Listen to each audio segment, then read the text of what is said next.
Eu vejo muito mais negócios que estão prontos para crescer, que estão bons, que funcionam, são rentáveis, tem um bom modelo e tudo, mas quem não está pronto para crescer é o empreendedor. Você ser dono de uma operação é uma coisa, você ser dono de uma rede é outra. A capacidade que ele tem que ter de delegar mais coisas, delegar mais responsabilidades, montar uma equipe de liderança, de controles e de processos e tudo mais, para um modelo de rede é diferente de quando você tem uma operação só.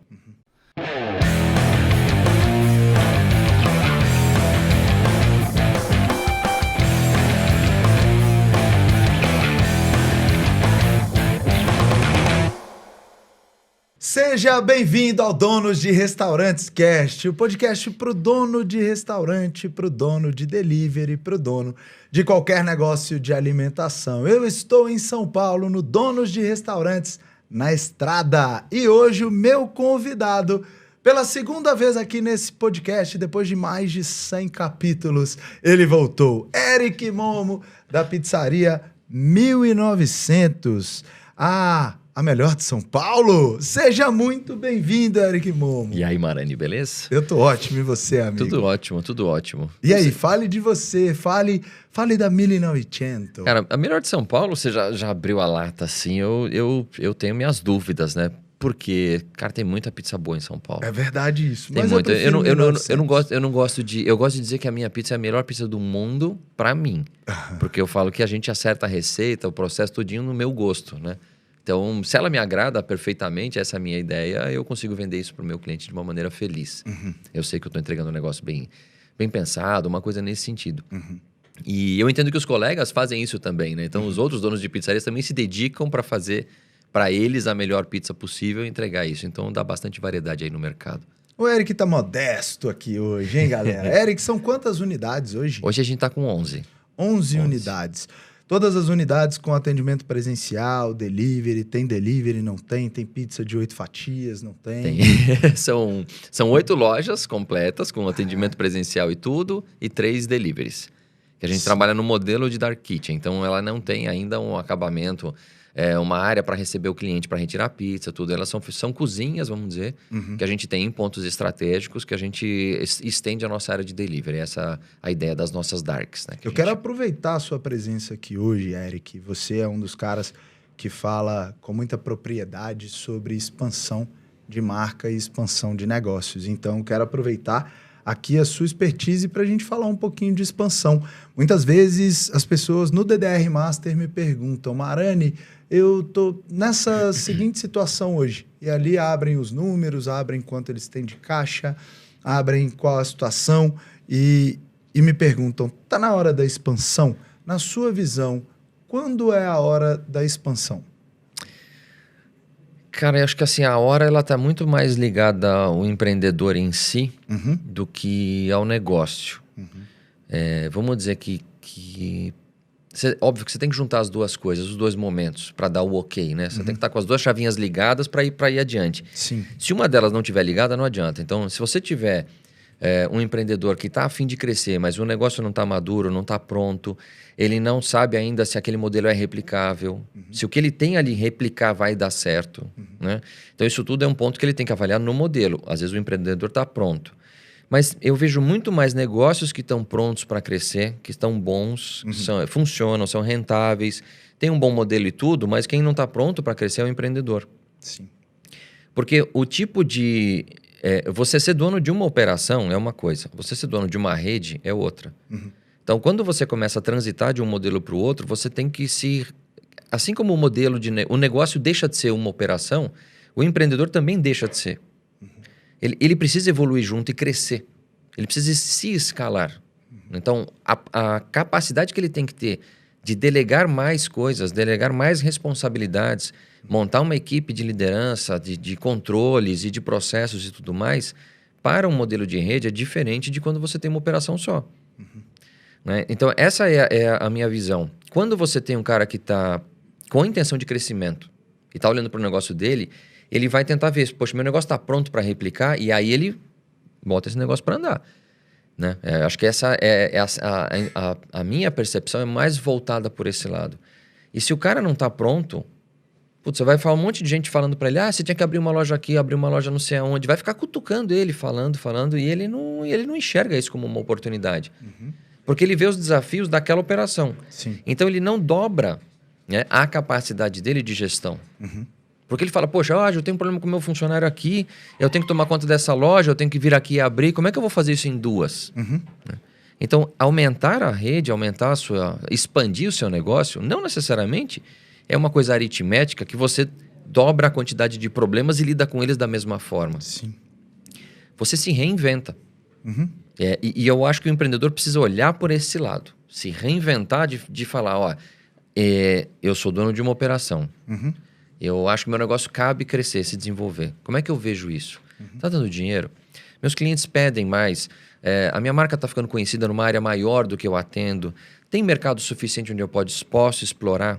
Essa Então, pergunta é boa demais. Isso é legal de você avaliar. Essa reflexão é muito importante. Às vezes eu vejo, Eric, as pessoas que trabalham ali uma marca mais bonitinha, alguns padrões de marca mesmo, ali tem um uniforme legal que comunica com o jogo americano, que comunica com a logomarca. Às vezes as pessoas falam, Marani, todo mundo que chega no meu restaurante acha que isso é uma franquia. Eu tenho certeza que se eu franquear, eu vou ter muito sucesso. E na verdade não é isso. Veja essa reflexão que você fez, a relevância, a importância disso. Será que eu tenho mercado comprador? Será que esse mercado comprador vai se comportar da mesma forma do local onde eu estou hoje? O meu negócio é escalável e replicável? Tem muitos negócios que não são.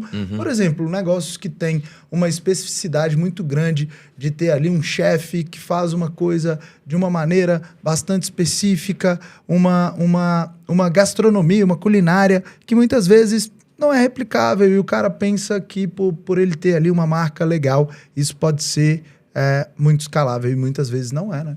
Exato. E tem um ponto, né, no que você está falando, cara, tem toda marca, acho que toda proposta, não falando marca em si pelo nome, né, mas vamos dizer proposta de negócio em si. Sim. Você falou do uniforme, o negócio está bem montado. Ele está bem montado, ótimo, ele está coerente, né? E quando as pessoas fazem essa alusão, podia ser uma franquia ou parece franquia, é porque a gente carrega esse paradigma, né, essa referência de que, poxa, uma franquia normalmente ela é modelo, ela é padrão, ela está bem montada, ela foi bem pensada. Sim. Então, se eu vou numa unidade que eu vejo que existe uma comunicação visual entre uniformes, entre a decoração, entre os pratos, cardápio, tudo aquilo tem um sentido, né? Eu falo, poxa, isso aqui foi bem pensado, parece que foi um projeto profissional. Exato. Então, essa é a sensação que as pessoas têm, olham e falam, poxa, então isso teoricamente é replicável. Né? A loja pode ser. Sim. Uniforme você compra 2, você compra móveis, manda fazer igual, máquina você replica, tudo que você tem, a parte de arquitetura, obra, você faz um projeto, entrega tudo, você pode fazer copy-paste, vamos pensar assim, de toda essa parte seca, infraestrutura, e colocar lá. Só que você tem que pôr gente ali dentro para trabalhar. E as pessoas ali dentro que vão fazer a diferença. Esse é o grande desafio. Esse é o grande desafio do nosso setor, né? De vários, mas acho que o setor de alimentação em si é fenomenal. Porque a gente tem aquele conceito de, por mais que você crie uma cozinha industrializada, faça processos todos bem definidos, você vai ter um ser humano ali na ponta, ainda temos, né? Por mais que tenham robôs aí já fazendo algumas coisas no nosso meio, autoatendimento e tudo mais, uma grande parte do diferencial que a gente vai ter são as pessoas que estão no atendimento. As pessoas que vão fazer a finalização do prato, que vão entregar ali para o cliente presencialmente, que vão fazer a entrega no delivery, sempre vai ter uma pessoa envolvida. Então, a parte de replicar, quando você fala, poxa, como é que eu abro 2 ou 3 operações? Quando você tem uma operação só, você está contratando e treinando as pessoas, você mesmo direto. Como é que eu passo essa essência do que eu faço para que alguém faça esse treinamento por mim? Sabe que eu acho essa parte mais difícil, mais muito complexa? Desafiador. Treinar lideranças e conseguir replicar os seus valores, replicar a sua cultura para replicadores. Porque replicar para colaborador é moleza, porque você está no contato direto, né? É moleza, na minha visão. Replicar para o contato direto, a pessoa está ali do seu lado todo o tempo, Eric. Sim, ela vai vendo, ela vai modelando e vai fazendo. Exato. Mas treinar replicadores, na minha visão, é uma dos maiores desafios que a gente tem. Pense uma coisa, você nos contou que você tem hoje 11 operações. Então, você tem aí mais de uma dúzia de gerentes, de pessoas que estão ali te ajudando a fazer essa replicação de tudo que a gente já conversou. Então, extremamente difícil preparar essas pessoas, reter essas pessoas, motivar essas pessoas, porque isso acontece no longo prazo. A gente não consegue treinar replicadores no curto prazo e para que eles estejam, talvez, com um turnover, com uma mudança ali de pessoas nesse tipo de cargo o tempo inteiro. Isso traz um prejuízo muito grande para o nosso negócio, não só de grana, mas de tempo também, né? Então, treinar lideranças é um baita desafio, você concorda? É extremamente desafiador e eu acho que assim, treinar, né? O que é treinar?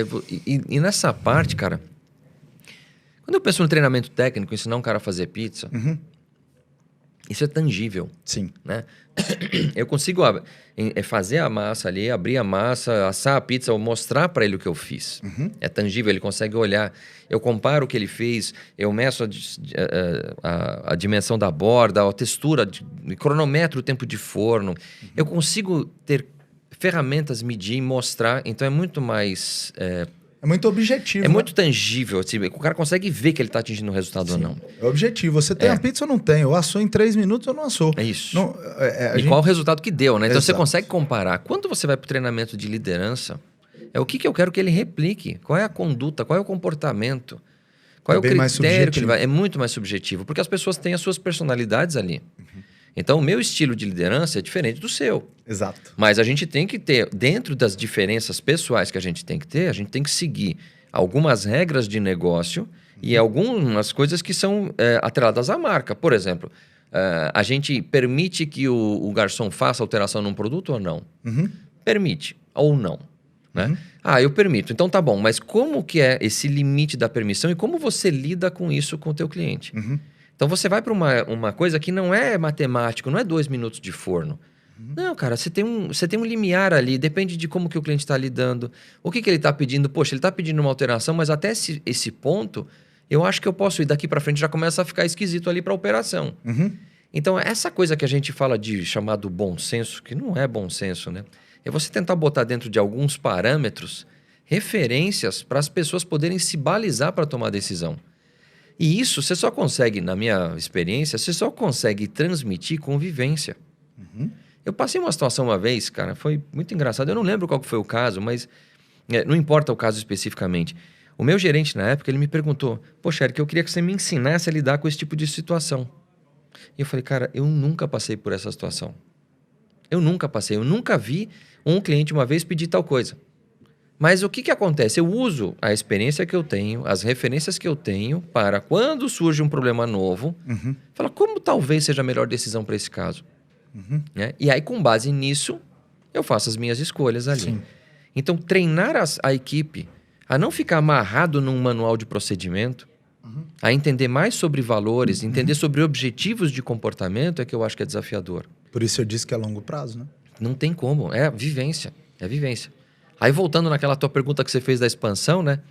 Você pensa, o empreendedor está neste momento, como é que ele pega uma coisa que ele está fazendo de maneira empírica muito bem, que é gerenciar essas coisas todas do dia a dia, como é que ele sai de uma operação e começa a tocar uma outra loja, vamos pensar assim, e aquilo vai acontecer igual em metade do tempo dele? Porque se ele passar 4 horas numa loja e 4 horas na outra, ele já não é mais o cara que é o catalisador de tudo. Ele tem que conseguir deixar com que as pessoas tomem decisões sem ter que consultá-lo o tempo todo. Então, elas precisam agir de maneira sozinha. Aí o cara se atrapalha. E, normalmente, a pior operação que tem é a segunda, né? A mais desafiadora que tem. A segunda. É quando dá errado, o cara volta atrás. Não, eu já tive uma, já abri. Ou ele arruma um sócio achando que o sócio vai resolver o problema dele, e o sócio nunca trabalhou no negócio dele, não faz a mínima ideia quais são as linhas de decisão que ele toma. Aí começa a tocar um negócio diferente. Então, isso tudo acho que todo mundo passa por isso em algum momento na expansão, né? É verdade. Muito bom, muito bom. Além do desafio de treinar novas lideranças, quais são os desafios em uma expansão na sua visão? Cara, aqui em São Paulo, quando a gente fala de 11, né? A gente tá com 11 operações, a gente tá indo para 13 esse ano, né? Se tudo der certo, a gente abre as outras 2, né? Tem uma que tá para abrir e a outra, né, já tá em obra. A gente olha assim, eu vou falar por São Paulo, tá? Porque é um mercado que eu atuo. E peço desculpas aí, pessoal que está, né, de fora do Brasil todo. Vou pegar essa licença poética, porque São Paulo, ela é um mundo à parte, porque Total. tem bairros com comportamentos diferentes. É uma cidade assim que tem um dinamismo e uma competição muito intensa. 11 milhões de habitantes é um país dentro do Brasil, né? Na minha visão é isso. É muita mesmo. gente. E assim, uma diversidade cultural muito grande entre áreas, poder econômico diferente, tem regiões muito concentradas, tem regiões que não são tão concentradas. Você tem densidade populacional muito maior em algumas áreas, outras um pouco mais espalhadas. Então, tem características diversas. E toda vez que a gente faz a expansão, uma coisa que a gente considera é fundamental. A sinergia entre as operações, que a gente leva isso muito em conta, onde tem uma unidade que pode trabalhar ajudando a outra. Em que sentido? As áreas de entrega elas podem se somar, né, que é uma estratégia que a gente utiliza. E, ao mesmo tempo, clientes que moram num bairro, eles podem ir numa unidade ou na outra, porque elas estão relativamente perto. Para o cara não ficar muito tempo no trânsito em São Paulo, né? Então, ele tem opções, que é uma estratégia muito parecida com a do McDonald's. Que o McDonald's é uma referência sempre nisso. Eles são extremamente pulverizados. Onde você passa, numa via de grande fluxo, você vai passar por uma loja do McDonald's em algum momento. Então, assim, você sempre tem num caminho algum Mac que vai te aparecer ali, né? A gente, óbvio, está muito longe disso. Mas a expansão geográfica, quando a gente pensa nesse desafio, é olhar, poxa, faz sentido aquele bairro? Faz. Mas qual é o imóvel em si? A ocupação, o ponto. Porque quando a gente assume um imóvel, um ponto, a gente precisa ter uma estrutura de ocupação ali dentro que caiba a minha operação, que seja lógica para o meu delivery funcionar. Então, eu tenho que ter uma saída para os entregadores, eu tenho que ter uma área para atendimento ao cliente, eu tenho que estar numa via de rápido acesso para poder fazer um acesso rápido com o delivery.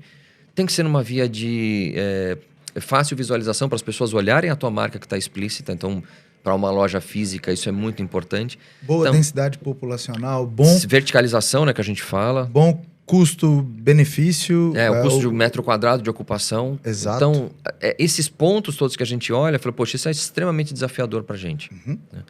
Então, eu não sei se estou respondendo a tua pergunta, Marlene. Está respondendo. Mas... Inclusive, na minha visão, Eric, eu quero colocar isso aqui. Na minha visão, a coisa mais importante para um negócio dar certo, vamos usar essa expressão, a coisa mais importante para um negócio de alimentação dar certo, em primeiro lugar, é o modelo de negócio. Sim. Na minha visão, em segundo lugar, o ponto físico. O ponto físico tem uma relevância muito maior do que a maioria das pessoas imagina. Vejo muita gente se preocupando com o valor do aluguel. Marani, o meu aluguel vai ser 10 mil reais, 15 mil reais.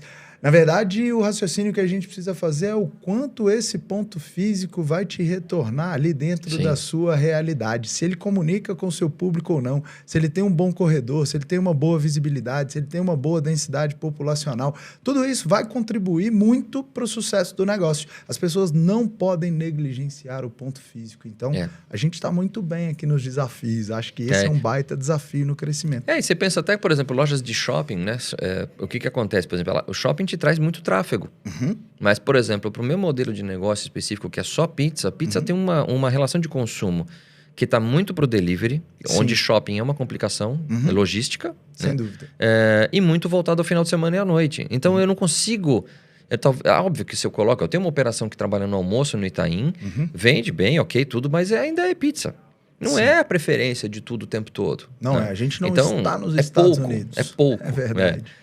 Então, quando eu penso numa operação de shopping, por exemplo, vai melhorar o meu faturamento de modo geral? Vai. Mas o quanto custa para estar lá? Então, essa conta de você olhar o teu custo de ocupação pelo faturamento que você pode ter é extremamente desafiador você achar o quanto você consegue aumentar de faturamento sem te trazer prejuízos por causa do ponto. Sim. Porque, às vezes, essa escala ela não é muito... ela não é muito lógica.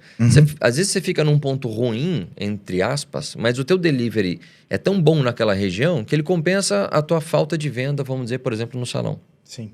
Então, isso tudo é um equilíbrio que a gente tenta achar. E São Paulo, com a diversidade que tem na cidade, cara, cada loja que eu tenho tá de um jeito. A gente olha, não tem uma que você fala, não, essa aqui tá igualzinha a outra. Não, as regras variam. Os bairros são diferentes, o comportamento de cada região é diferente. O custo também. Porque esse mercado você fala, poxa, aqui é extremamente concorrido, o metro quadrado é caríssimo. Só que o público aqui consome só no domingo. Sim. No outro bairro que é um pouco mais afastado, o custo é mais baixo e o público consome a pizza mais nos dias da semana. Então você tem, poxa, por mais que eu esteja num ponto bom aqui, eu tenho um faturamento menor proporcionalmente por metro quadrado do que eu tenho na outra unidade. E aí você olha e fala, poxa, mas onde a minha marca aparece e onde faz sentido trazer relevância também para a exposição de marca, né? Nos pontos onde a gente está colocado. Então a gente leva esses fatores todos em consideração para fazer a análise de ponto. Que é quando você fala em expansão, onde eu vou abrir a próxima loja? Essa é a pergunta que a gente tem que tentar sempre responder. A gente tem áreas que a gente mapeia na cidade, até para fora a gente já começa a pensar.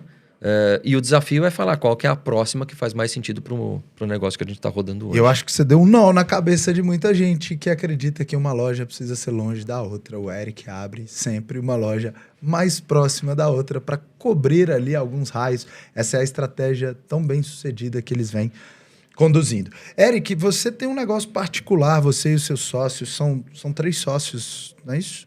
3 sócios, você, seu irmão... São na 1900? 5 sócios no total. Eric, você optou por... a gente tem vários modelos de crescimento e vocês têm um modelo bastante sólido, com uma visão muito clara, na minha opinião.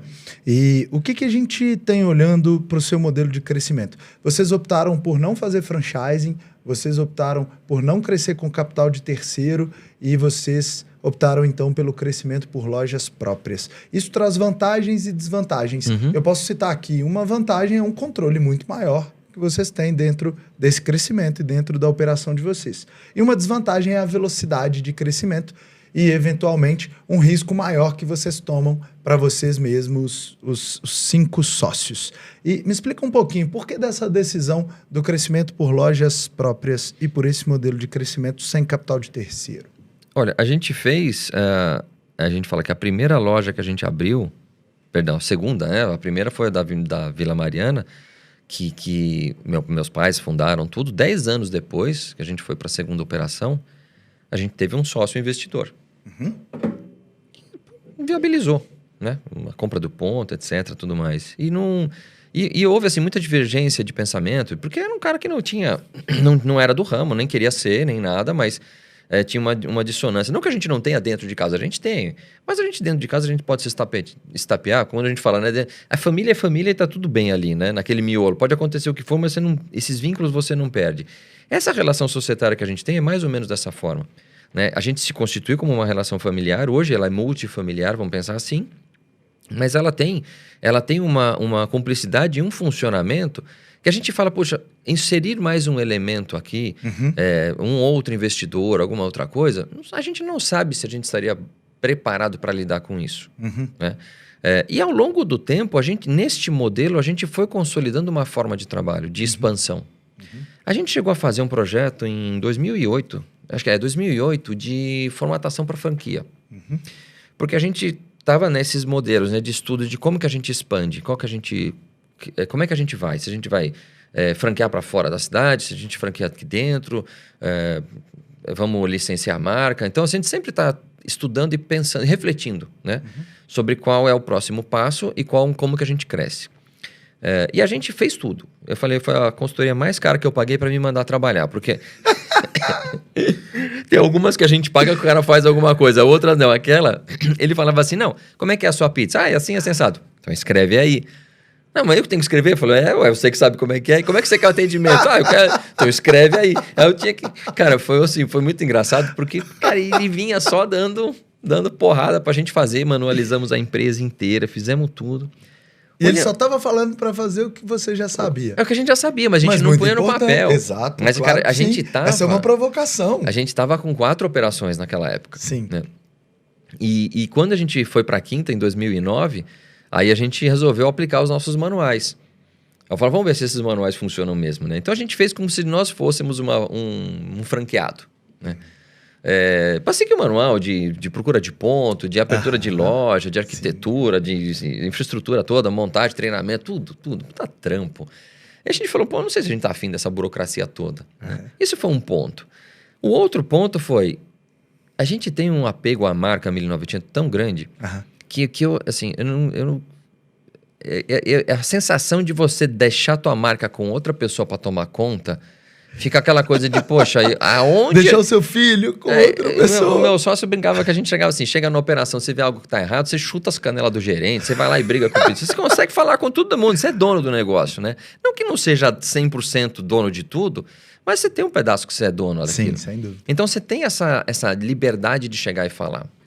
E quando a gente entende que o modelo de franquia, ele é via burocracia para você administrar, a gente falou, eu não quero não. Imagina, se eu vejo um negócio errado, eu vou ter que fazer um relatório para falar para o franqueado, para mostrar que está errado. Eu vendo o pizzaiolo ali fazer um negócio que está errado, não vai rolar. Não vai funcionar. Então a gente... E eu estou falando de mim, mas nenhum dos sócios se sentiu confortável nesse tipo de negócio. Então a gente falou, tá, e quantas lojas tem que abrir para um negócio desse se justificar, né? E como que é a escolha de um cara para operar? Essa pergunta é muito boa, Eric. As pessoas imaginam... Eu quero esclarecer isso aqui para quem está escutando no Spotify, para quem está nos assistindo no YouTube. Muita gente acha que começar a ser um franqueador é a solução de todos os problemas e que o empresário vai abrir ali, 2, 3 lojas de franquia e isso vai começar a dar lucro. Eu tenho uma pessoa que passou pela nossa mentoria, passou pelo DDR Master, um grande amigo. O nome dele é Gabriel, você conhece o Gabriel muito bem. E ele me disse que dentro da realidade dele, o franchising que ele conduz hoje começou a dar um resultado positivo depois de 40 lojas. Então a gente pode falar a marca dele? Pode falar. O Pizza Prime, sim, né? Pizza Prime, muito exatamente. Legal, muito legal. Falei com ele. A história dele é muito louca inclusive. nessa. Ele foi abrindo loja depois que ele resolveu arrumar, né? Depois de 25 lojas. Ele tinha 25 lojas, é aí que ele resolveu botar ordem, né? Exato. Fazer padrão e tudo. Muito e desafiador. Veja que não tem mesmo uma receita para o sucesso hoje, se eu não me engano. A marca do Gabriel, em número de lojas, só perde para Domino's e para Pizza Hut no Brasil. Se eu não me engano, é a terceira marca, ou talvez seja a quarta marca de pizzas com mais operações. De marca de pizza com mais operações no Brasil. Inclusive, eu fui no Amapá, tinha uma loja do Gabriel. Então, a gente citou aqui para dizer que não é depois de 2 ou 3 lojas que você vai ter resultado. Muitas vezes você precisa montar ali uma equipe, precisa montar uma estrutura, É outra estrutura. Que exige custos, exige investimentos, e ali você vai ter um resultado maior. É óbvio que, estrategicamente, você começa a construir um equity, um valor da marca, do negócio, que é muito maior do que quando você só tem uma loja.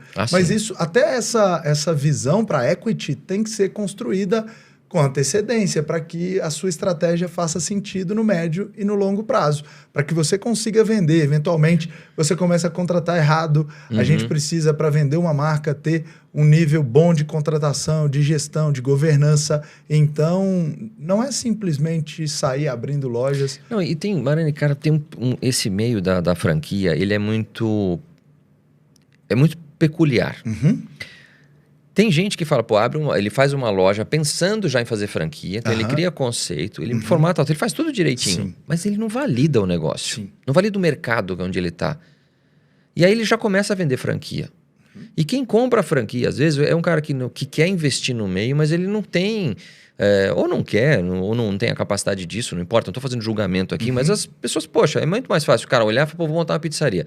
Muito mais fácil ele pegar o Gabriel, por exemplo, que já tem tudo prontinho. É verdade. Que já está tudo lá, pô, é franqueado, ele franquia a marca, poxa, eu não quero criar uma marca, eu não quero criar receita, eu não sei treinar gente, sei nada. Eu me encosto no sentido positivo, me aproximo, eu encosto no sentido de se aproximo do cara e pego tudo que ele pode me explicar. Exato. E o meu risco cai. Certo? Sem dúvida. Como o meu risco cai, eu pago por esse risco que eu não estou tendo. Né? E pago para o franqueador, que está me dando know-how, está me dando treinamento. Diminuindo meu risco. Está me dando assistência, está me diminuindo o risco. É uma coisa que funciona muito bem. Sim, Só que, às vezes, no modelo embrionário, que o franqueador teórico, ele acha que vai fazer muito sucesso, ele monta uma lojinha dele, num ponto sensacional, de uma marca muito boa, que funcionou naquilo. Aí ele acha que aquilo é replicável para tudo. E não é. E aí ele começa... Pode não ser. Pode não ser, né? Ele não validou ainda. Então ele começa a replicar e se vender como uma franquia de sucesso. E quem está na outra ponta não faz ideia do que está comprando. É verdade. Porque o cara não entende do meio. Não entende. E aí ele vem na ilusão de comprar. E compra uma franquia. E naquela operação que ele monta, não está validada o modelo. E ele não funciona como a primeira. Sim. E para piorar, muita gente que investe em franquia quer colocar um gerente e deixar o cara tocar sozinho. Sim. Porque ele imagina que comprar uma franquia é simplesmente investir no negócio e não conduzir. Quando, pelo lado do franqueador, o maior desafio é achar bons franqueados. Isso. O cara que quer ser um empreendedor, o cara que quer colocar a cara no negócio, que é o modelo que a McDonald's faz, que o Coco Bambu faz, que outras grandes empresas de alimentação fazem, que é... O franqueado precisa estar dentro da loja. O franqueado precisa ter, no mínimo, sócios operadores para que você tenha um cara que vai estar ali dentro do negócio. O cara tem que estar à frente do negócio. Exato. Não é só investidor e tudo funcionário. Exato. Exatamente. Então, muitas formatações de franquia acabam não funcionando pela má escolha do franqueado. Então, concordo com você que é um negócio extremamente peculiar. Eric, eu queria aprender com você a ter toda essa consistência que você tem no crescimento dos seus negócios. No ano passado, a gente falando de 2023, quantas lojas você abriu? No ano passado, uma loja. Dark, que estava atrasado. O ano passado foi um ano fraco no sentido de cumprir o nosso plano. No ano de 2024? Esse ano a gente vai abrir 2. 2 lojas. Isso. No ano de 2022? 2022 a gente abriu 3. Então veja bem, você que está aqui nos acompanhando, já aproveita e assina aí o YouTube, assina o nosso canal para receber outros podcasts como esse. Se você está no Spotify, já dá 5 estrelas aí para o nosso podcast, dá uma força aí para a gente crescer e continuar sendo o maior podcast para donos de restaurantes do Brasil. E veja bem, olha o tamanho da consistência da 1900 que tem o Eric como o CEO hoje. Eles abriram 3 lojas em 2022, uma loja em 2023 que ele achou muito pouco e agora 2 lojas em 2024. Então, em um prazo de 3 anos, a gente está falando de 5 novas lojas. Impressionante esse crescimento, até porque a gente não está falando aqui, galera, é muito importante a gente dizer, né? Muitas vezes a gente fala, pô, mas eu vi a outra marca abrindo 10 lojas em 1 ano, em 2 anos. Enfim, a gente está falando de um negócio sólido, de um negócio em um mercado extremamente competitivo. A 2ª cidade do mundo que tem mais pizzarias ou que vende mais pizzas é São Paulo, só perde para Nova York. Então, o mercado de pizzas em São Paulo é um mercado extremamente competitivo. E depois de todos esses anos, como o Eric trouxe aqui, a 1900 foi fundada pelos pais dele, saudoso maestro, e depois de tantos anos, o Eric e os sócios conseguem conduzir um negócio sem um declínio, sem aquela curva descendente tão comum em negócios que ficam empoeirados. Depois de tantos anos, o negócio continua crescendo e mais do que isso. Depois de tantos anos, o negócio começa a dar uma disparada no crescimento. Como é que você consegue ter essa consistência? Cara, eu gostei de você falar consistência até, assim, eu acho muito inconstante, na verdade, mas eu quero abrir um parênteses aqui no que você falou desses últimos anos. Não podemos esquecer que a gente reformou todas as operações. Quando eu disse do crescimento, eu não estou falando só de abertura de lojas. Eu estou falando do crescimento da marca, do desenvolvimento dos seus negócios. Aí tudo bem, aí eu aceito a consistência. Mas quando eu falo assim da marca... Cara, a gente em 2018 a gente começou um projeto. Eu não sei se eu já contei isso pra você. Eu falo que a gente, cara, eu vou começar a rir só lembrar dessa história. A gente teve um marketing que sempre foi, assim, feito dentro de casa, né? Sim. Eu falo que o melhor profissional de marketing que eu conheci foi meu pai, porque empiricamente ele sabia o que o cliente precisava, dava um jeito de fazer não sei o quê. E foi assim, foi criando conceito, foi fazendo tudo e surgiu, né, a 1900 e o jeito da gente fazer grande parte das coisas foi meu pai doido lá que foi fazendo assim. Minha mãe ajudou bastante com esses conceitos e tudo. E eu me formei na SPM, depois fui fazer marketing e trouxe uma coisa mais formatada. Com o tempo, só para encurtar a história, a gente tinha uma junção de sócios que, eu gostava de mudar a cor, não sei o que, quero trocar a cor da parede, vamos pintar porque eu cansei dessa cor. Trocava a cor.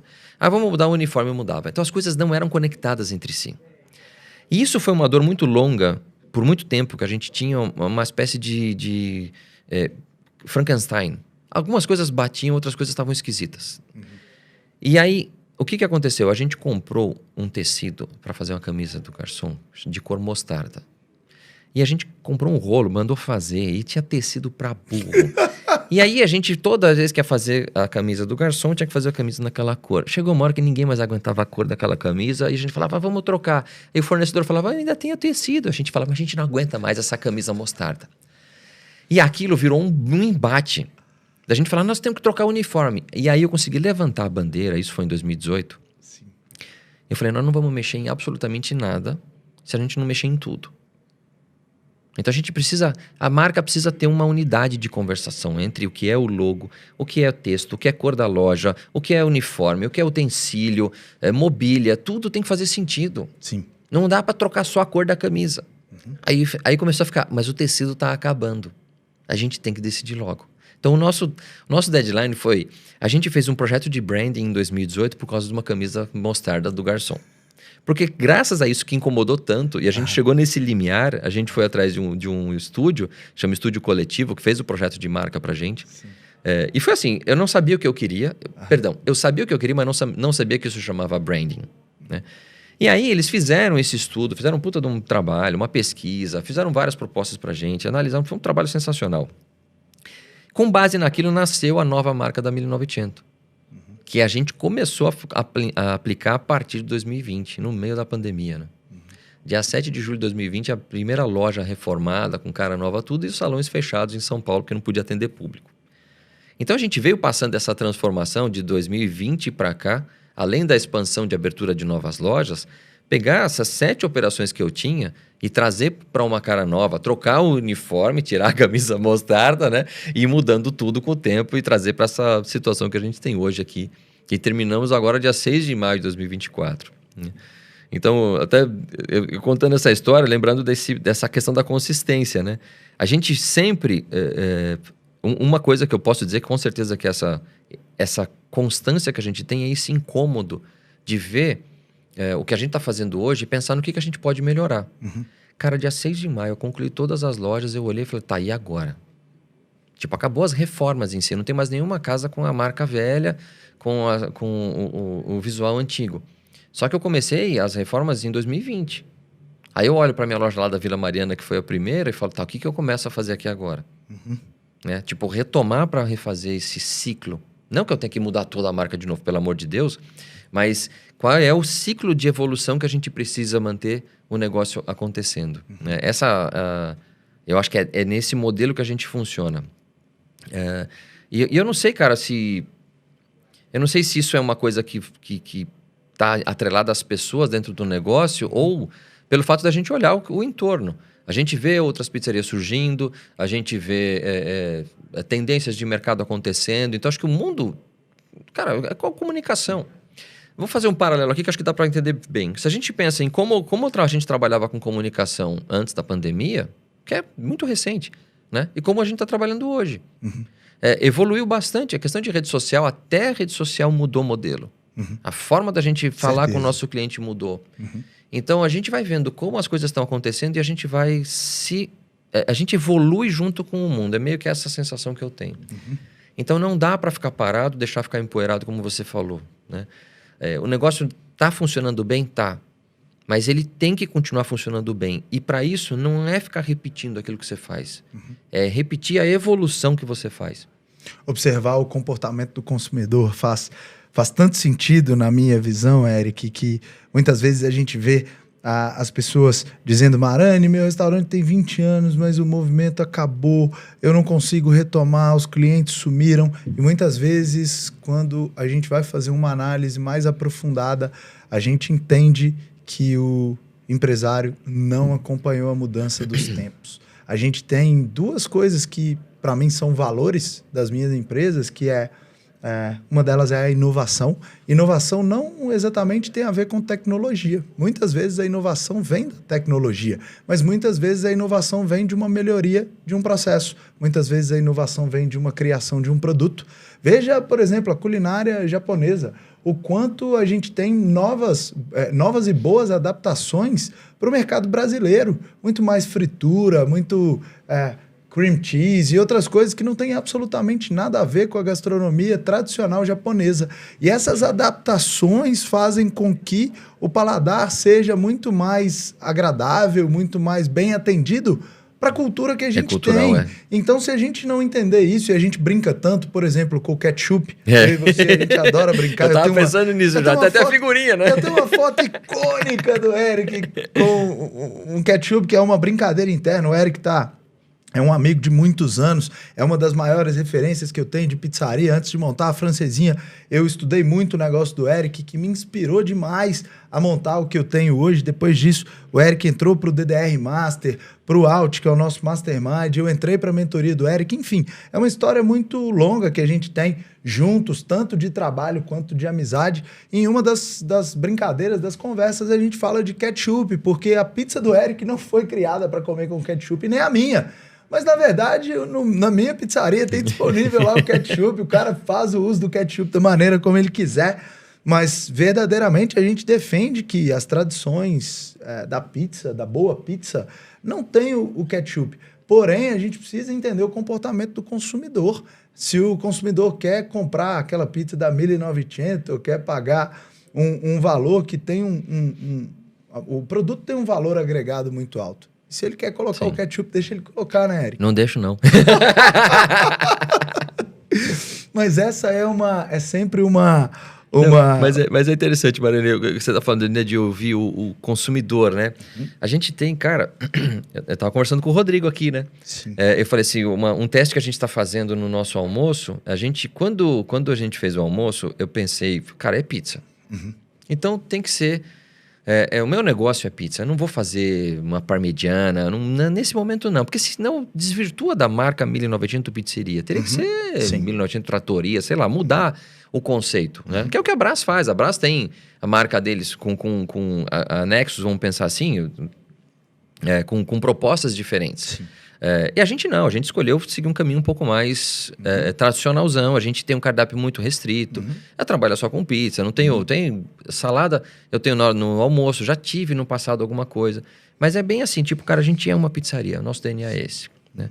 Então, quando eu pensei no almoço, falei, poxa, o que as pessoas precisam no almoço? Um almoço rápido. Então, poucas opções para não dar dificuldade de escolha, primeiro, facilidade na operação, deixar as coisas meio porcionadas, facilidade de montagem, eu consigo ter agilidade. E outra, se eu faço o cara escolher, cada um escolhe o seu sabor, é mais rápido, eles não têm que ficar negociando na mesa, então o pedido é mais ágil. Porque uma coisa é falar, cara, eu quero mussarela, você quer o quê? Uma calabresa? Tá bom, tá resolvido, né? Ou 3, 4 pessoas. Melhoria no estoque, melhoria nas compras e um CMV provavelmente bem melhor do que se você tivesse um negócio com um cardápio mais extenso. Isso, essa era a ideia. E a gente veio trabalhando assim. No almoço, você acompanha um pouco do lado do laboratório que a gente faz. O almoço, pra gente, é uma espécie de laboratório, né? Não que o cliente seja cobaia, pelo amor de Deus, mas eu digo, é um laboratório de mercado, porque precisa ter opção. Então, a gente está lá para dar a oportunidade para o cliente que quer comer uma pizza no almoço, a gente tem. E aí, o que a gente viu? Um outro funcionário, o pessoal fala, pô, mas é que porque os clientes pedem um sabor que não tem no cardápio e tal. Eu falei, tá, mas deixa assim. E a gente monitora. A gente deixa fazer uma espécie de pressão. E ouvir o cliente não é fazer tudo que ele quer. É você medir o que está vindo. Então, deixa o cliente fazer pressão. Fazer pressão é do tipo, olha, o quanto essa demanda faz sentido. E aí você casa com o meu negócio, casa. Vai melhorar minhas vendas? Vai melhorar meu negócio como um todo? Eu faço. Se não faz sentido, eu não tenho por que mudar meu negócio. Deixa o cliente procurar outra opção. E acontece. E não está errado, porque às vezes desvirtua o teu negócio. Concordo. Né? Então, o que a gente está fazendo de teste agora no almoço? A gente abriu o cardápio do jantar todinho para dentro do almoço. Como teste. Do tipo, o cliente agora que ele pergunta o que tem, tem a pizza grande, tem a pizza lá que ele pode escolher qualquer sabor. E aí a gente vê se o próprio consumo vai tender para qual modelo de pizza que o cliente quer comer no almoço. Se definir para a pizza grande e não mais a pizza individualzinha que a gente faz, então a gente valida aquele modelo. Se ficar no meio a meio, a gente escolhe. Tipo, quanto que está trazendo de pizza grande? Compensa? Aumentou venda? Não aumentou. Aí a gente tem que analisar isso. Mas ouvir o cliente, que é fundamental que você está falando, é dar essa abertura para você perceber quais são tendências. Se eu não fosse ouvir o cliente, cara, eu tinha 15 pizzas no cardápio. Que seria muito bom por um lado, né? Que ia ser simples a operação, mas com certeza não teria trazido a 1.900 para o crescimento que ela tem hoje. Verdade. Então, ouvir o cliente que foi num concorrente, experimentou um ingrediente diferente, trouxe para a gente uma sugestão, viajou, falou de uma experiência que ele teve fora, comentou alguma coisa que ele não está gostando, reclamou do barulho no ambiente, reclamou da camisa mostarda do garçom. Você vai ouvindo o teu cliente, vai botando informação para dentro, bate tudo isso no liquidificador e tira um pouquinho de evolução pro teu negócio. Eu acho que é... Porque se você não faz isso pensando no teu cliente, cara, não tem razão de fazer nada, né? Concorda? Claro que é sim. O cliente que mantém a gente. É, certeza. Muito bom isso, muito bom. Eric, a gente vai chegando no final aqui e que conversa boa. Eu acredito que as pessoas que estão acompanhando esse podcast no YouTube, no Spotify, tiveram a oportunidade de escutar de uma pessoa que construiu aí um negócio escalável, um negócio replicável, um negócio que tem uma consistência de crescimento muito legal. Então, deixa uma mensagem para as pessoas que estão nesse processo, eventualmente as pessoas que estão nos escutando têm ali 2 operações, 3 operações, algumas outras pessoas estão começando, e deixa também o seu Instagram para as pessoas acompanharem o conteúdo. Você que é um baita criador de conteúdo, tem aquela live lá falando de boca cheia, que é tão legal, e não só ela, tantos vídeos, tanta contribuição que você traz para o nosso mercado. Então, deixa o seu Instagram aí para as pessoas te seguir e deixa uma mensagem para eles. O Instagram é Eric Momo Oficial. Fácil, Eric. Se você puser... Eric com C ou com K? É com K. É só K. Eu falo com C, com CK eu não, é só K. É só K. Eric, E-R-I-K. Momo, M-O-M-O, oficial. Tá tudo bom. junto, não tem ponto, Eric traço, nem nada. Momo Oficial, então. E o da pizzaria é o... É 1900, em número mesmo, pizzeria. Tá bom, então siga lá agora, para o que você está fazendo, segue o Eric, segue a pizzaria também, para que você possa acompanhar os conteúdos do Eric. Deixa uma mensagem para o pessoal. Cara, eu acho que assim, uma coisa que me passou na cabeça quando você estava falando, né, de problemas, né, que a gente tem, acho que o empreendedor, ele sempre está buscando uma solução. E uma coisa que eu já aprendi na minha vivência, na experiência, a gente soluciona um problema para criar outro. Porque, na verdade, toda solução que a gente implanta, assim, não vai ter, não, eu quero acabar com os meus problemas. Você não acaba, você troca. Eu falo, eu não resolvo problemas, eu troco de problemas. E quando eu falo problema, é desafio. Sim. Desafio. Um problema matemático, um problema de uma resposta que você dá para o cliente, são desafios, são coisas que você precisa refletir a respeito, encontrar a melhor resposta para aquilo, encontrar a saída e ficar feliz com o resultado. Sim. Então, ao longo da nossa vivência, eu acho que a gente precisa trocar de problema. Porque se você está com os problemas iguais, conhecidos o tempo todo, eu acho que um grande problema principal, eu não queria usar a mesma palavra, mas é isso mesmo, porque você está estagnado, cara. Se o teu problema eu tenho um problema que eu não consigo resolver, que é aquele, cara, alguma coisa você parou de fazer, porque você ficou estagnado naquilo. Sim. Cara, troca de problema. O problema hoje é mão de obra, então resolve esse problema contratando gente, treinando, e passa a ter o problema de treinar. De ter uma mão de obra não treinada, que agora você precisa treinar. Começa a treinar. Então assim, agora mudei de problema. Agora, mas onde eu vou pôr essa gente? Abre uma outra operação, você tem outro problema que é fazer gestão de outras operações. E acho que isso dá graça pra vida, cara, porque pelo menos pra mim, né? Eu tô falando por mim.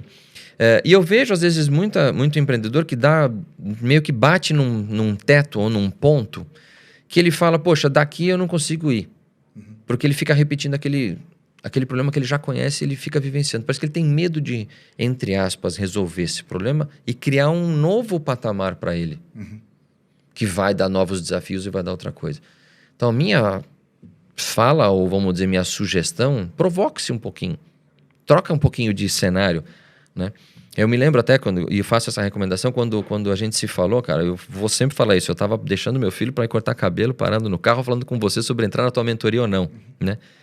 Eu não sei, foi tanta dúvida, e eu falei para você, Marina, eu vou. Sabe por que eu vou entrar? Porque eu não sei o que tem lá. E é o fato de eu não conhecer que vai me dar a oportunidade de ver coisas novas, vai me dar a oportunidade de ver desafios que eu não vejo, pensar em coisas que eu não penso hoje e que vai me abrir um universo de ações que eu posso tomar lá para frente. Então é essa provocação que eu acho que a gente tem que se fazer o tempo todo. É esse caminho. Obrigado por estar comigo em mais um projeto. A gente que está sempre juntos, caminhando sempre juntos, né? Sempre. Galera, para você que ficou até o final, acompanhou o Eric Momo aqui, eu te vejo no topo. Opa. Valeu, galera. Tchau.